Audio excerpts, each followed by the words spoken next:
I'm alone. Can I join you? A deaf woman signed to a single dad at a cafe, and his reaction changed everything. Before we continue, please tell us, where in the world are you tuning in from? We love seeing how far our stories travel.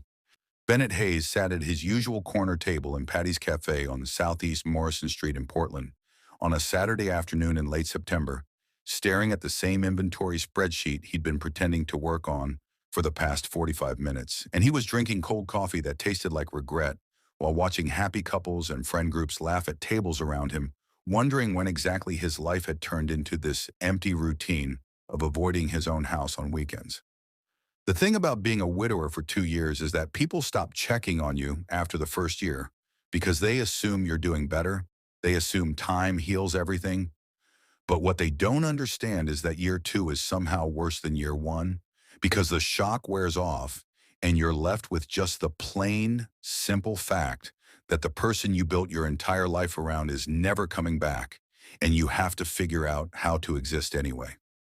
Rachel died October 3rd, 2 years ago, in a car accident that happened so fast Bennett didn't even get to say goodbye. One phone call from the hospital, and his whole world just stopped. And now he spends every single Saturday at this cafe from 2 in the afternoon until closing because his 7-year-old daughter Stella goes to her grandmother's house on Saturdays. And being alone in their house makes Bennett feel like he's drowning. He runs a small independent bookshop 3 blocks away called Chapter and Verse that Rachel helped him open 6 years ago, back when they were young and stupid and thought love could conquer anything, including terrible business plans. And somehow the shop is still standing, even though half the time Bennett can barely remember to order new inventory or pay invoices on time. Stella is the only reason he gets out of bed most mornings. His brilliant, funny 7-year-old daughter, who was born profoundly deaf and communicates in American Sign Language. And Rachel had been a speech therapist specializing in deaf education, so their whole house had always been bilingual in English and ASL. Watching Stella grow up without her mom has been the hardest thing Bennett's ever experienced. Harder than his own grief, because at least he got 29 years of hearing people tell him they loved him out loud. But Stella barely remembers what it felt like to have Rachel sign goodnight to her, or wake her up for school with gentle hands shaking her shoulder. Bennett was about to pack up his laptop and head home to his empty house when he noticed a woman standing about 10 feet away from his table, holding a coffee cup and looking around the cafe with this expression on her face that he recognized immediately because he saw it in the mirror every single morning. Pure loneliness mixed with the kind of exhaustion that comes from pretending you're fine when you're absolutely not. She had dark curly hair pulled back in a messy bun, and she was wearing jeans and an oversized cardigan. And there was a golden retriever service dog sitting perfectly still beside her, with a vest that said hearing dog across the side. The woman scanned the whole cafe, which was pretty packed for a Saturday afternoon. Every table had at least 2 or 3 people talking and laughing, and Bennett watched her take this deep breath like she was gathering courage for something. She walked straight toward his table, and Bennett looked down at his laptop real quick because he figured she was going to ask if the other chair was taken so she could borrow it for another table. But instead, she set her coffee down right across from him, and her hands started moving in very deliberate, clear sign language. Her hands shaped the words, "I'm alone? Can I join you?" And she had this vulnerable, hopeful expression on her face, like she was fully expecting him to say no or look confused or do that thing hearing people do when they don't understand sign language, where they not just smile awkwardly and point somewhere else. Bennett's brain took maybe half a second to process what was happening, and then his hands moved automatically without him even thinking about it. Muscle memory from 7 years of signing with Stella every single day kicked in, and he signed back, "Of course, please sit down. I'm alone too." The woman's entire face transformed from nervous hope to complete shock. Her mouth literally fell open, and she almost knocked over her coffee cup. And she sat down so fast, it was like her legs just gave out. She signed with hands that were shaking a little bit. "You know ASL? You can sign?" And Bennett nodded and signed back. "My daughter is deaf. She's 7. My late wife was a speech therapist who specialized in deaf education. Signing is pretty much my first language at home now." The woman pressed both hands against her mouth, and Bennett could see her eyes filling up with tears. And she signed, I just moved to Portland a month ago for work. I've been here for 4 weeks, and you are literally the first person who has signed back to me. Everyone else either completely ignores me or they talk really slow and super loud, like I'm stupid instead of just deaf. Bennett felt his chest get tight because he'd watched Stella experience that exact same thing 100 times. People treating her like she was broken or incapable just because she couldn't hear. And he signed, "I'm Bennett Hayes. This is my table every single Saturday afternoon. You're welcome to sit here whenever you want. You shouldn't have to eat alone." The woman wiped her eyes and signed back, "I'm Ivy Castellano. I'm a graphic designer and I work from home, which means I basically never see another human being except my dog Murray. And thank you for not making me feel like a weirdo for asking to sit with a complete stranger."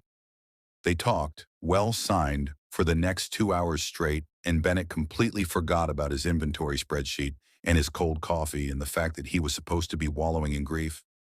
Because Ivy was funny and smart, and she got this light in her eyes when she signed about things she was passionate about, like design work and her dog, and how much she missed her parents who died 5 years ago in a plane crash.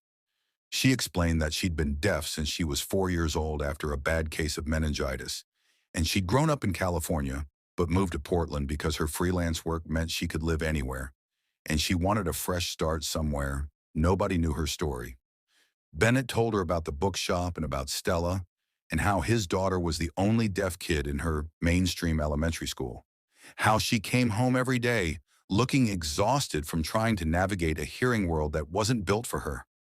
How she'd never actually met another deaf adult besides family members, and Bennett was genuinely worried she was growing up thinking being deaf meant being alone forever. Ivy's hands moved fast and passionate when she signed, "Representation is so important. I didn't meet a deaf adult who was successful and happy until I was 16 years old, and it literally changed my entire life because suddenly I could see a future for myself. Stella needs that. She needs to see deaf people thriving, not just surviving." Bennett felt something crack open in his chest that had been sealed shut for 2 years. This tiny flicker of hope that maybe his daughter didn't have to struggle as much as she had been. Maybe this chance meeting with Ivy was exactly what Stella needed. He signed, "She has a school fall festival next Saturday. I know this is absolutely crazy because we just met like 2 hours ago, but would you maybe want to come and meet her? No pressure at all if that's too weird. I just think seeing you would mean the world to her." Ivy's eyes went wide and she signed, "You want me to meet your daughter after knowing me for literally 2 hours?" And Bennett signed back, "You're the first person in 2 years who's made me feel like I'm not completely alone in the world. And Stella desperately needs to meet someone like you who can show her that being deaf doesn't limit what she can become. So yeah, I know it's fast, but my gut is telling me you're exactly who we need right now." Ivy was full on crying at this point, and she signed, "I would absolutely love to meet Stella. Thank you for trusting me with something that important. And Bennett, thank you for being brave enough to sign back to me. You have no idea how much this conversation has meant."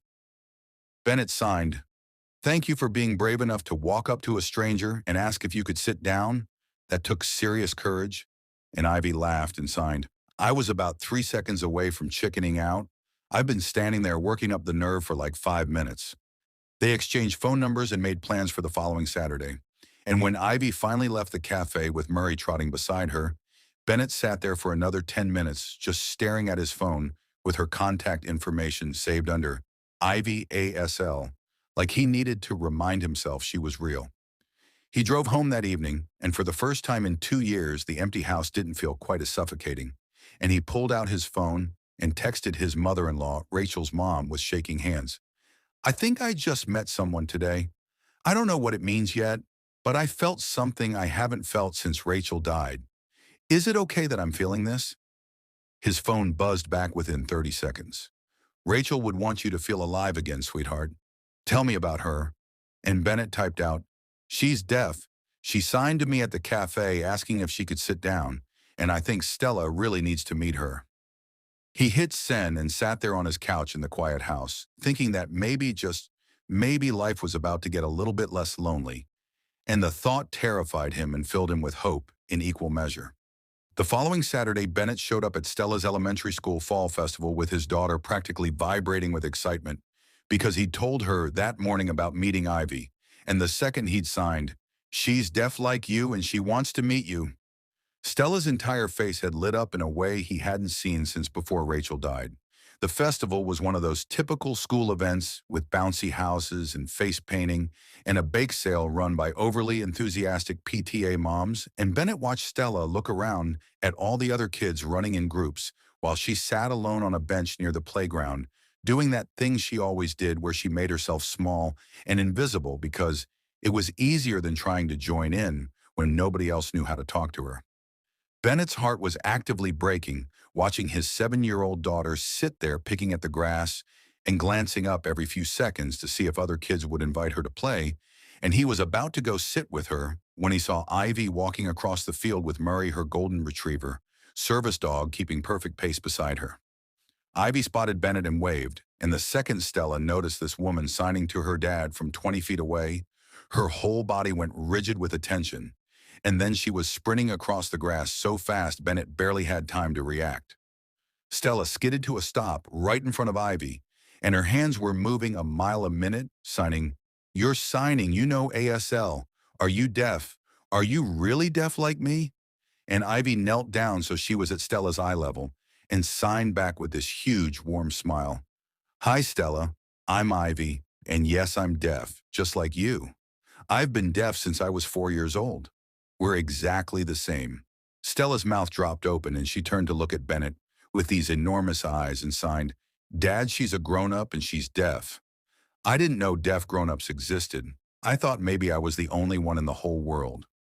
Bennett felt like someone had just punched him straight in the stomach, because how had he failed his daughter so badly that she genuinely believed she was alone? That she thought being deaf meant she couldn't grow up and have a normal life, and he had to turn away for a second to collect himself. When he turned back, Stella had already grabbed Ivy's hand and was dragging her toward the bounce house, asking approximately 17 questions at once, signing about school and her favorite books, and whether Murray could do tricks, and if being deaf meant Ivy couldn't drive a car or have a job or do all the things the other moms at school did. Ivy answered every single question with patience and enthusiasm, signing about her graphic design work and her apartment and her car, and how being deaf had never stopped her from doing anything she wanted to do. And Bennett watched Stella just absolutely soak up every word like she'd been dying of thirst and Ivy was the first water she'd seen in years.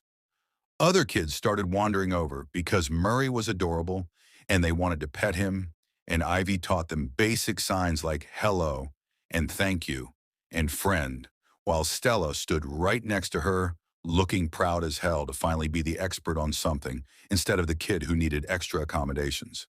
2 hours into the festival, Bennett was standing by the lemonade stand watching Ivy and Stella play some game involving beanbags. And Stella was laughing this full belly laugh he hadn't heard in forever. And he felt this overwhelming rush of gratitude mixed with something else he wasn't quite ready to name. Ivy glanced over and caught him staring, and she signed across the field, "Your daughter is incredible." And Bennett signed back, "So are you." And the look that passed between them made his chest feel too tight. After the festival wound down, they walked to the parking lot together, Stella holding both their hands and swinging between them, chattering about everything she'd learned. And she signed up at Ivy, "Can you come to our house for dinner? Please, please, please. I want to show you my room and my books. And Dad's kind of a terrible cook, but we can order pizza." Ivy laughed and looked at Bennett, who was clearly panicking a little, and she saved him by signing, "How about I come over once a week and I can teach you both some new signs? Would Wednesday nights work?" Stella literally jumped up and down, and Bennett mouthed the words, "Thank you," knowing Ivy could read lips perfectly.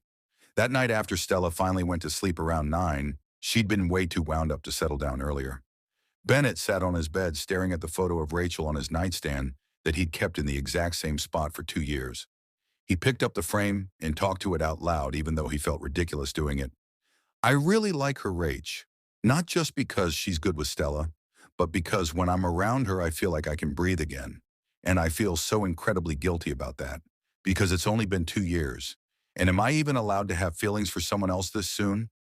His phone buzzed on the nightstand, and he saw a text from Ivy that said, "Thank you for today. Stella is such a special kid, and you're doing an amazing job raising her alone." And Bennett stared at those words for a solid 10 minutes before he could make his hands work enough to type back.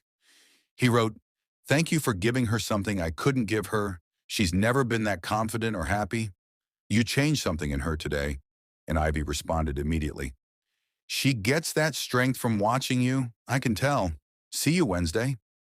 And Bennett put his phone down and looked at Rachel's photo again. And this time he turned it face down on the nightstand because he couldn't look at his dead wife while thinking about Ivy, and that felt like the worst kind of betrayal. Wednesday dinners became their new routine over the next 6 weeks.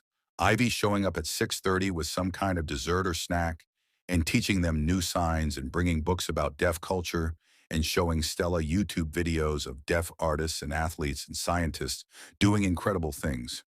Stella transformed right before Bennett's eyes, started a sign language club at her school, made 2 new friends who wanted to learn ASL, came home every day buzzing with stories instead of exhausted from trying to fit into a world that wasn't built for her. Late October came around, and one Wednesday after Stella went to bed, Bennett and Ivy were sitting on the couch with mugs of tea that had gone cold while they talked. Well signed about everything and nothing. Ivy's hands moved slowly, signing, "Can I ask you something kind of personal?" And Bennett signed back, "You can ask me anything." And she took this shaky breath before signing, "Do you ever feel guilty when you're happy? Like being okay somehow means you didn't love the person you lost enough?" Bennett's hands froze midair, and he just stared at her for a second before signing, "Every single day, all the time. Yes, you feel that too." And Ivy nodded and signed, "After my parents died, I was numb for almost 3 years. And then one day I realized I'd laughed at something, and I immediately hated myself for it, like I'd betrayed them by having one moment of joy." Bennett moved closer on the couch without really thinking about it and signed, "That's exactly what it's like with Rachel. And now with you being here, I feel something shifting, and it terrifies me because what if I'm not supposed to be happy yet? What if 2 years isn't long enough?" Ivy's eyes were wet and she signed, "What do you feel when I'm here?" And Bennett's hands were shaking when he signed back, "Like I'm waking up after being asleep for 2 years. Like the world has colors again instead of just gray. Like maybe I'm allowed to be a person and not just Stella's dad or Rachel's widower." They were sitting so close now that Bennett could see the exact pattern of brown and gold in Ivy's eyes, and she signed, "That's not a bad thing. Feeling alive again." And Bennett signed, "It feels like cheating." And then they were leaning toward each other, and Bennett's brain was screaming at him, but his heart was pulling him forward. Their lips were maybe an inch apart when Bennett jerked backwards so fast he nearly fell off the couch, and he signed with messy, frantic hands, "I can't. I'm not ready. I'm so sorry, Ivy." And she signed back immediately, "Don't apologize. We don't have to rush anything. I'm not going anywhere, I promise." Bennett put his head in his hands, and Ivy rubbed his back in small circles until his breathing evened out. And when he finally looked up, he signed, "You deserve someone who isn't this broken." And Ivy signed back, "You're not broken, you're healing. There's a difference." Everything fell apart on November 2nd when Rachel's mom showed up at Bennett's house without calling first, and she walked into the kitchen and saw photos of Ivy and Stella on the fridge, candid shots from their Wednesday nights, and a selfie Stella had taken of all 3 of them, making silly faces. Bennett's mother-in-law, Linda, pointed at the photos and said, "Who is this woman? Stella talks about her constantly, Ivy this and Ivy that. Who is she to you?" And Bennett felt defensive immediately. "She's a friend, she's deaf, and she's been mentoring Stella. It's been really good for her." Linda's face went cold in that way that made Bennett feel like he was being scolded. "You're replacing my daughter with the first deaf woman you meet, using her to raise my granddaughter because it's easier than doing it yourself?" And Bennett's voice came out sharper than he meant. "I'm not replacing anyone. Stella needed a deaf role model, and Ivy has been incredible with her. Rachel would have wanted this." Linda grabbed her purse and headed for the door. Rachel was incredible. She learned an entire language for Stella. Don't you dare erase her memory. And she left before Bennett could say anything else. He stood in his kitchen feeling like he'd been hit by a truck, and his hands were shaking when he called Ivy that night and asked her not to come over for a while. Said he needed space to figure some things out. Ivy's voice on the phone was quiet and hurt. Did I do something wrong? And Bennett said, no, God, no, this is all me. I just need time. And after he hung up, he sat on his kitchen floor and cried for the first time in months. 2 weeks went by without Ivy, and Stella was absolutely miserable, signing at Bennett every single day. Why isn't Ivy coming anymore? Did I do something wrong? Is she mad at me? And Bennett lied through his teeth, signing, she's just really busy with work right now, baby. Stella looked him dead in the eye and signed, you're lying, I can see it all over your face. You pushed her away, didn't you? You got scared and you ran like you always do. And Bennett was completely floored that his 7-year-old could read him that accurately. On November 18th, while Bennett was in the shower, Stella grabbed his phone off the bathroom counter and scrolled through until she found Ivy's contact. And she texted, please come to Thanksgiving dinner at our house. We need you, 2 o'clock on Thursday, and signed it with her dad's name. Ivy responded within minutes.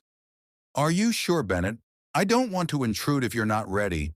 And Stella typed back, pretending to be her father. I'm sure. Please come. I miss you. Ivy sent back a heart emoji, and I'll be there. And Stella deleted the entire text thread, put the phone back exactly where she found it, and smiled to herself knowing she'd just fixed her dad's mess. Thanksgiving Day arrived and Bennett was in his kitchen at 1:45 in the afternoon, burning a turkey and making a complete disaster out of mashed potatoes, while Stella set the table for 2 people. And he was so focused on trying to salvage dinner that he didn't notice his daughter had this little secretive smile on her face, like she knew something he didn't. The doorbell rang and their whole house had a flashing light system installed, so Stella would know when someone was at the door, and she took off sprinting before Bennett could even put down the potato masher, and by the time he got to the front hallway, Stella had already thrown the door open. Ivy was standing on the porch holding a homemade pumpkin pie with Murray sitting perfectly beside her in his service vest, and she looked just as confused as Bennett felt when she saw him standing there with flour all over his shirt. Bennett's hands moved automatically, signing, what are you doing here? And Ivy signed back, looking genuinely puzzled. You texted me 3 days ago asking me to come for Thanksgiving? You said 2 o'clock. And Bennett pulled out his phone and scrolled through his messages with Ivy, and there was nothing. No texts at all for 2 weeks. He turned around to look at Stella, who was standing behind him, trying to look innocent, but failing miserably, and she signed with zero shame whatsoever. Oops, that was me. I took your phone and invited her because you were being dumb and scared and Mom would be really mad at you right now for pushing away someone who makes you happy. Bennett signed Stella Marie Hayes. What have I told you about taking my phone? But Stella just crossed her arms and signed back. That sometimes 7-year-olds are smarter than their dads, and you should listen to me more often. Now invite Ivy in before she leaves, and you mess this up even more than you already have. Bennett looked at Ivy standing on his porch in the cold, holding a pie, and looking like she was ready to bolt at any second. And he signed, I'm so sorry. I had no idea she did this. You don't have to stay if this is too weird. But Ivy signed back, it's Thanksgiving and I was going to spend it alone in my apartment eating frozen pizza, so unless you're actually kicking me out, I'd really like to stay. Stella grabbed Ivy's free hand and pulled her inside before Bennett could respond. And just like that, she was in his kitchen helping him rescue dinner, while Stella entertained herself in the living room, giving them space to talk. Bennett's hands were shaking while he signed, I owe you a massive apology for the last 2 weeks. My mother-in-law said some things that got in my head and made me question everything. And instead of talking to you about it, I just shut down and pushed you away. Ivy set down the knife she'd been using to cut vegetables and signed, what did she say to you? And Bennett took a breath before signing, she said I was replacing Rachel with you, that I was using you to parent Stella because it was easier than doing it myself, and that 2 years wasn't enough time to move on. Ivy's face went hard and she signed with sharp, precise movements. First of all, I would never try to replace Rachel, and you know that. Second, Stella needed someone from her own community, not a parent substitute. And third, there is no expiration date on grief. You don't heal on anyone else's timeline. Bennett felt his eyes getting wet and he signed, I feel guilty every single time I'm happy around you. Like being okay means I didn't love Rachel enough. And Ivy moved closer and signed, did Rachel love you? And Bennett nodded and Ivy signed, then she would want you to actually live your life, not just survive it. That's what love is. Dinner ended up being chaotic and kind of perfect. The turkey was dry and the potatoes were lumpy, but nobody cared because Stella was talking nonstop and Ivy was laughing at Bennett's terrible cooking and Murray was begging for scraps under the table. After Stella went to bed around 8, absolutely exhausted from excitement, Bennett and Ivy sat on the front porch wrapped in blankets, watching the neighborhood houses with their lights on. And Bennett signed something he'd been too terrified to say out loud. I'm falling in love with you, and it scares me to death because I already lost one person I loved, and I don't know if I could survive that again. Ivy turned to face him and signed, You might lose me, I might lose you. That's just the risk of caring about people. But Bennett, I have been alone for 5 years since my parents died, and I would rather risk my heart breaking than guarantee spending the rest of my life isolated. Bennett kissed her right there on his porch, and it was soft and careful and full of 2 years of grief, finally making room for something new. And when he pulled back, he signed, I want to do this right. Take it slow for Stella's sake. Can you be patient with me? And Ivy signed, I've waited this long. I'm not going anywhere. 6 months later in May, the whole world looked different. Ivy had been officially part of their lives for half a year, and she came over 4 or 5 times a week. And Stella had started calling her Ivy Never Mom because nobody was trying to replace Rachel but family in that way that made it clear she belonged. Bennett's bookshop was doing better than it had in years because Ivy had redesigned his entire website and logo using her graphic design skills. And they'd started hosting monthly deaf community meetups at the shop where Stella had finally made friends her own age who signed fluently. One Sunday morning, all three of them were at Patty's Café at their usual table, the same corner spot where Bennett and Ivy had met 9 months earlier. And Patty came over with hot chocolates and said, You three look like a real family. It makes my heart happy seeing you all together like this. Stella signed to both of them. We are a family, just a different kind than before, and that's okay because Mom would want us to be happy. And Bennett had to excuse himself to the bathroom because his 7-year-old had more emotional intelligence than most adults. September 28th rolled around exactly 1 year after that first meeting, and Bennett told Ivy he was taking her somewhere special, but wouldn't say where. And when they pulled up to Patty's Cafe on a Wednesday afternoon, Ivy signed, Why are we here on a random Wednesday? This is our Sunday spot. Bennett took her hand and led her inside to their corner table, the same exact spot where she'd walked up a year ago and asked if she could join him. They sat down and ordered coffee, and Ivy kept looking around like she was waiting for an explanation. And Bennett's hands moved slowly, signing, Exactly 1 year ago, you walked up to this table where I was sitting alone feeling sorry for myself, and you signed 5 words that changed my entire life. You asked if you could join me. Ivy's eyes were already filling up, and Bennett slid out of the booth and got down on one knee right there in the middle of the cafe, and he pulled out a ring and signed one-handed. We don't have to be alone anymore. I don't want to be alone anymore. Ivy, will you marry me? Ivy was full-on sobbing and nodding and signing yes, yes, 1,000 times yes, and the entire cafe erupted in applause, and Patty came running over crying and hugging them both. They got married that next spring at the Botanical Gardens, with Stella as junior bridesmaid and Murray as the ring bearer with the rings attached to his vest. And the entire ceremony was conducted in ASL with a voice interpreter for the hearing guests. Bennett's vows signed in front of everyone were, You taught me that loving you doesn't erase loving Rachel. It just means my heart grew big enough for both. You gave me permission to live again. And Ivy's vows were, You saw me when I felt invisible. You gave me a family when I thought I'd always be alone.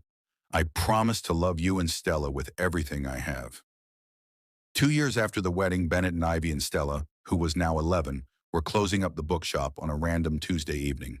And Ivy had started teaching ASL classes twice a week for hearing parents who had deaf kids, and the community they'd built was thriving. They were walking to their car when a young deaf woman, maybe 19 or 20, stopped Ivy on the sidewalk, and her hands moved hesitantly, signing, Excuse me, I'm sorry to bother you, but I just moved to Portland 2 weeks ago, and I don't know anyone here, and I'm so lonely. I saw you signing, and I just needed to talk to someone who would understand. Ivy's whole face lit up, and she signed, I know exactly that feeling. I moved here 3 years ago and felt the same way. We're actually about to grab dinner. Do you want to join us?" And the young woman's expression transformed from desperate to hopeful in half a second. And Bennett watched his wife pay forward the same kindness someone had shown her 3 years ago in a cafe when she'd asked a stranger if she could sit down. Sometimes the bravest thing you can do is admit you're lonely and ask someone to let you in. Ivy walked up to a stranger in a cafe and signed 5 simple words, and those words changed 3 entire lives. Bennett learned that moving forward doesn't mean forgetting the past. It means honoring the people we lost by choosing to keep living fully and loving deeply. Stella learned that being different isn't being broken, it's being exactly who you're meant to be, and the world needs to make space for all of us. If this story reminded you that connection takes courage, that it's okay to ask for help, that we're all just looking for someone who sees us, go ahead and hit that subscribe button. Share this with someone who's afraid to reach out, afraid to try again, afraid they're too different or too damaged to be loved, because you're not alone. None of us are. We just have to be brave enough to ask. Thanks for being here with us today.